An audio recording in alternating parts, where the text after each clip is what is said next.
عليكم ورحمة الله تعالى وبركاته. مرحبا بكم في مطبخي ومع الوصفة جديدة، وصفة كل المناسبات.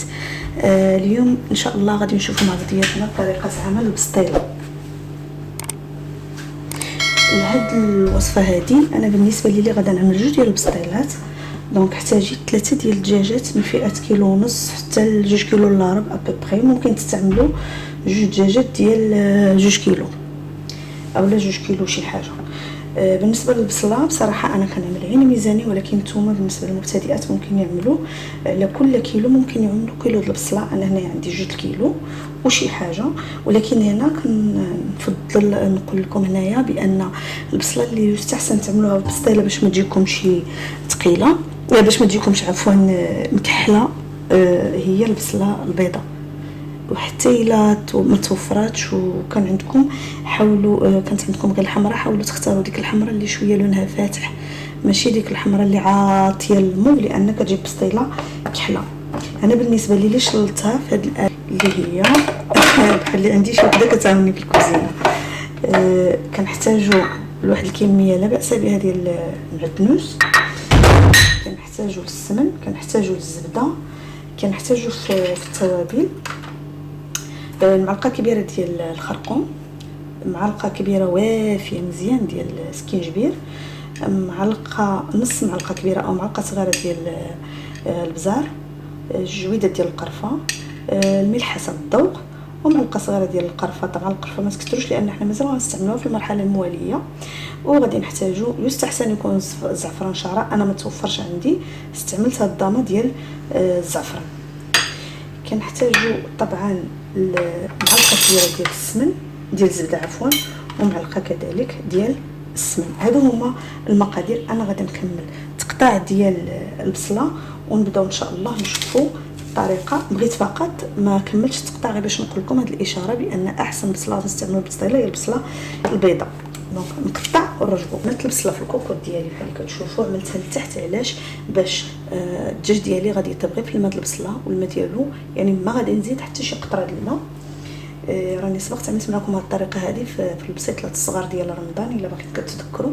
اذا دابا غادي نضيف الدجاج اللي غسلته مزيان بالملحه والخل وسكينجبير، يعني كرمته مزيان بالخل وسكينجبير والملحه. غنضيف الدجاج ومباشره غادي نعمل فوق منه العطريه اللي ذكرت لكم.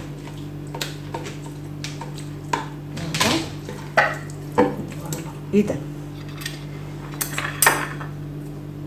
كنعمل العطريه ديالي كلها في دقه واحده باش كيربح الوقت.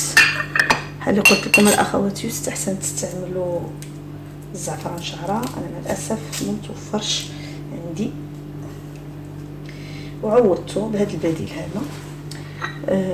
المعدنوس كميه لا باس بها، الزبده و السمينه. فوالا دابا عفوا نسيت الزيت. الزيت غير شويه لان عندنا الدهون ديجا، عاملين الدهون ما يكفي، الزبده والسمن ديجا.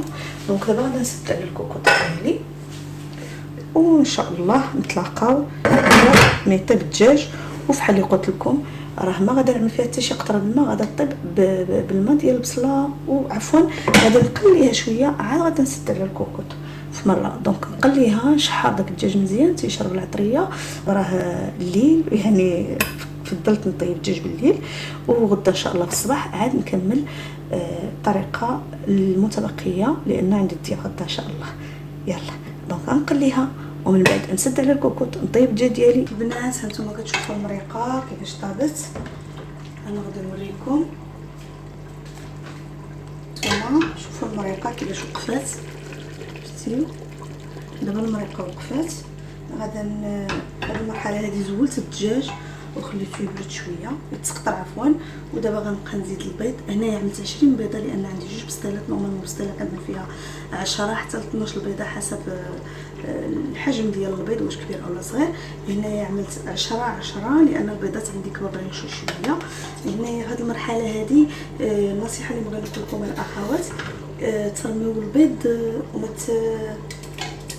رميوه دقه واحده، ما تحاولوا ما تحركوش بزاف، غير بشويه من التحت للفوق، غير بشي شويه باش يرجع خيوط خيوط، ما يطلقش الماء، باش ما يطلقش الماء مع المريقه ديال الدجاج، غير بشويه حركوه فوالا، وبقاو تخويو شويه بشويه. بهذه الطريقه هذه غادي تحصلوا على خويطات ديال البيض اللي هما ما كيبقاوش باينين، مع المريقه، يعني ما كتجيناش اومليطه في نفس الوقت ما كيبقاوش باينين.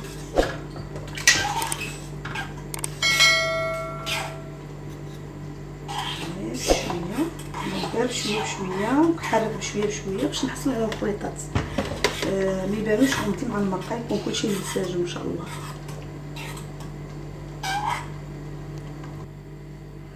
اذا البنات انا غادي نخليه داك البيض مع المرقه يعقلوا مزيان، يعني ما يبقاش الماء ما يتبخر، ونخليه يبات كيتسقطر.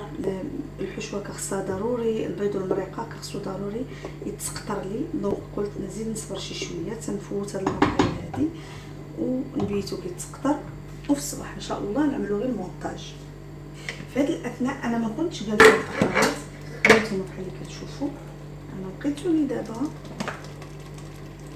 كنفصص في الثوم، عفوا الثومه كنفصص في اللوز عملته في الماء غليان واحد المده ديال 3 دقائق، وحيدته دابا كنفصصو باش حتى هو نبيتو كينشف، وفي الصباح ان شاء الله نهرمشو ونعملوه مع الحشوه ونشوفوا باقي الطريقه باذن الله.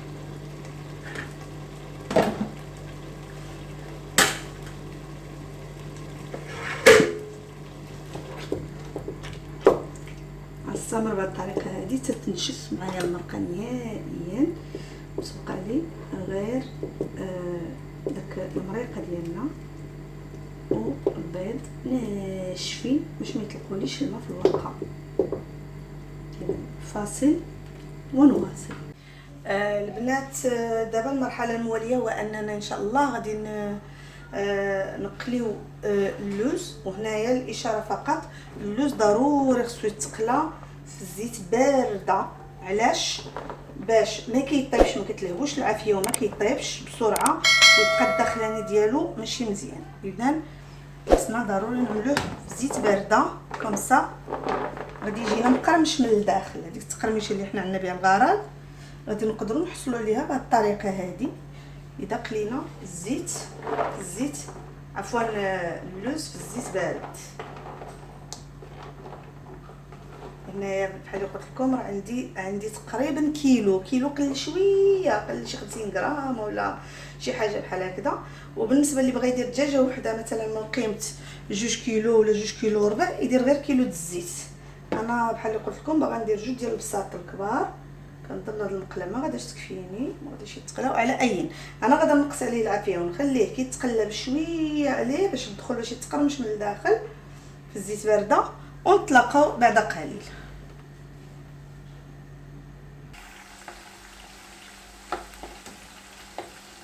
ضروري التحرك الاخوات، ما خصناش نوقفوا يدنا من التحرك نهائيا باش كله ياخذ نفس اللون. بهذه الطريقه هذه راه كيدخل عليه الطياب لداخل كيجي مقرمش. نتوما كتشوفوا دابا راه قرب يطيب كله، بحال اللي كتشوفوا كله غادي ياخذ لون موحد.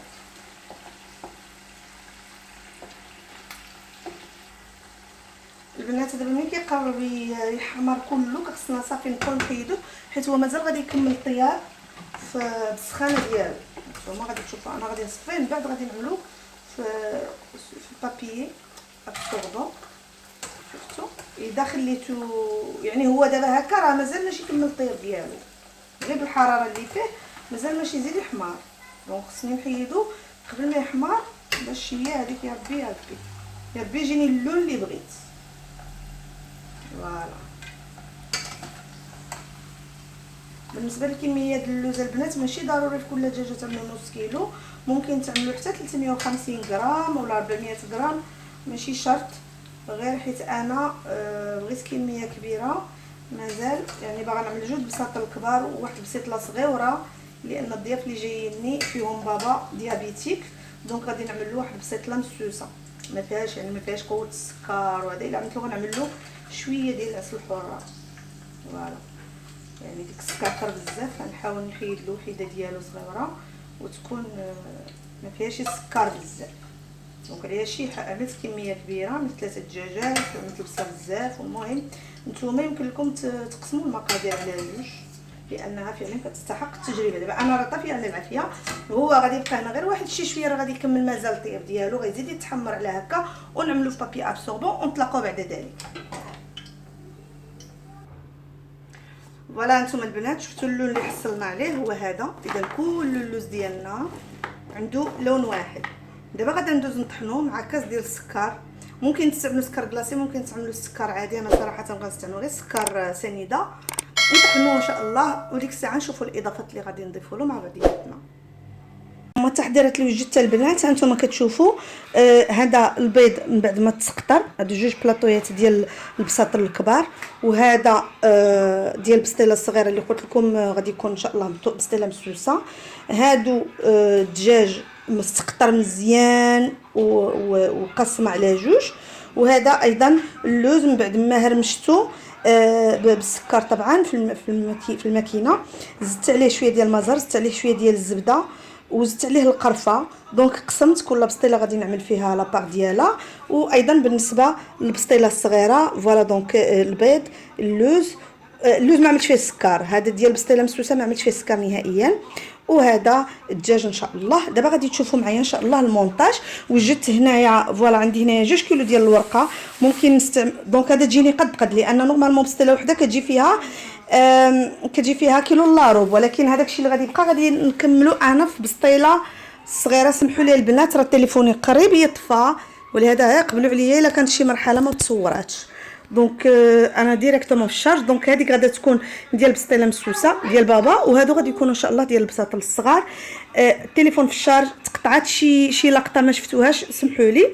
وتما دوبت الزبده مع شويه ديال الزيت بها ان شاء الله غادي نكون كنطلق ويدكم ويدي ونتعاونوا ان شاء الله باذن الله. يلا نكملوا.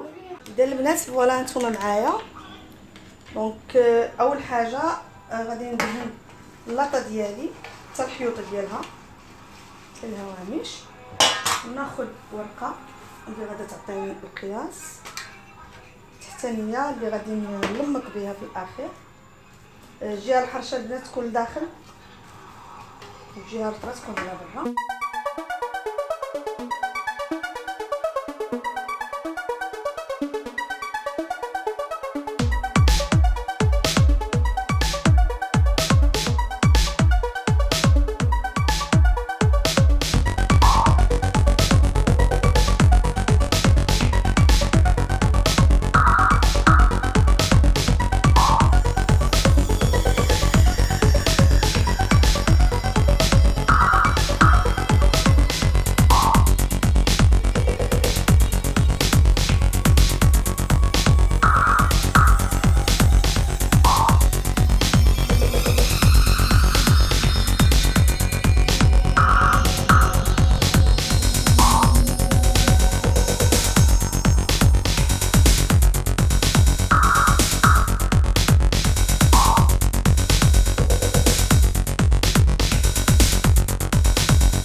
ما غاديش تندموا ان شاء الله، غادي تبقاو تعتمدوها دائما. دابا غادي ندوز للدجاج ديالي. فوالا واحد الريحه فيه هائله. كتعرفوا الدجاج ملي كيبات واحد العضيه مشمتني لازم نقي. الدجاج ملي كيبات كتولي فيه واحد اللذه ما نقول لكمش، راكم عارفين كلكم. دونك كنفرش وكنعمر الجناب باش كتجيني البسطيله ديالي محبوكه. فوالا دابا غادي ناخذ شويه ديال اللوز، غير شويه، غير النص ديال ديك الكميه.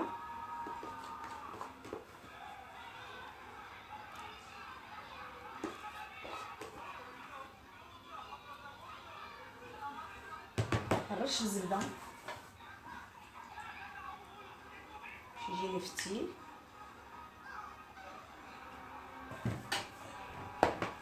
حاولوا تعمروا الجناب.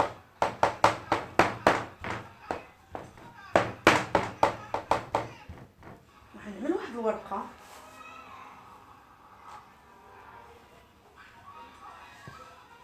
ونرش دائما باش كيجيني مقرمش، ونزيد ديك الطبقه اللي قلت لكم عليها ديال اللوز باش في جميع المراحل كنلقى التقرميشه. فين ما كيتحطوا اليدين كيلقاو التقرميشه. المذاق ديال اللوز اللي طبعا عملت فيه ما زهر، عملت فيه شويه الزبده والسكر طبعا. فوالا بالطريقه هذه. دابا غادي نبدا نلمط البنات. غادي نبدا من الورقه الاولانيه. بسم الله. البنات نورمالمون كتلصقوا الورقه بالبيض. انا سمحوا لي راه عاد نمشي نخلط البيض حيت نسيت ما جبتوش معايا ونرجع لكم. دائما كنرش الزويته والبيض والزبده عفوا اللي عندي. كتكون الورقه طريه راه بوحديتها كتجيني تبارك الله.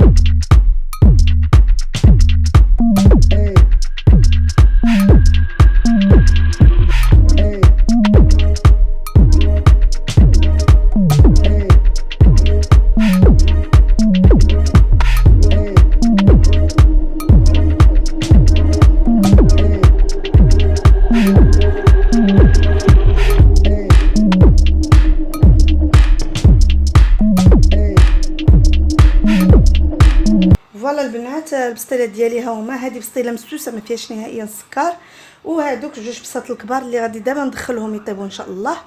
وها نتوما معنا. بالنسبه للطياب ديالهم ضروري خص العافيه تكون مهيله، تدخلهم في فرن بارد والعافيه تكون مهيله باش ياخذوا حقهم في الطياب. وان شاء الله من بعد نتلاقاو باش نزوقوهم بالقرفه والسكر. وعلى فكره هذه ما غاداش نزوقها بالسكر غير بالقرفه وشي شويه ديال اللوز وصافي. البنات سمحوا لي بالنسبه للقطه ديال التزيين والتقديم ما قدرتش نصورها، راه كانت عندي الله غالب الدار عامره والكوزينه عامره والضياف كيدوروا قدامي، وهذا ما كانش عندي امكانيه ديال انني نصور. التقديم كما كتعرفوا بسطيله دائما ندهنوها عفوا كنغربلوا عليها السكر كلاصي وكنزوقوها بالقرفه والويزات وصافي. هذه هي البسطيله المغربيه الاعتياديه. اذا كانت عندكم اعراضه من يعني حجم ديال 2 جلسات او 3 جلسات حاولوا تقيدوا بهذه المقادير، راه كتجي قد وكتجي بسطيله هماويه. شكرا على المشاهده وشكرا انكم صبرتوا معنا هذا الوقت كله. الفيديو عيت ما نقص فيه ولكن جا طويل كامل. كنتمنى اذا كنتوا اول مره تشوفوا الفيديو تشتركوا معايا في القناه وتفعلوا الجرس وتبارطاجيو اللي تعاون الفائده. وايضا مرحبا بكم معايا في الوصفات المقبله اللي غتكون فيها ان شاء الله تحضيرات رمضان باذن الله. شكرا والى فيديو اخر بحول الله. دمتم سالمين، مع السلامه.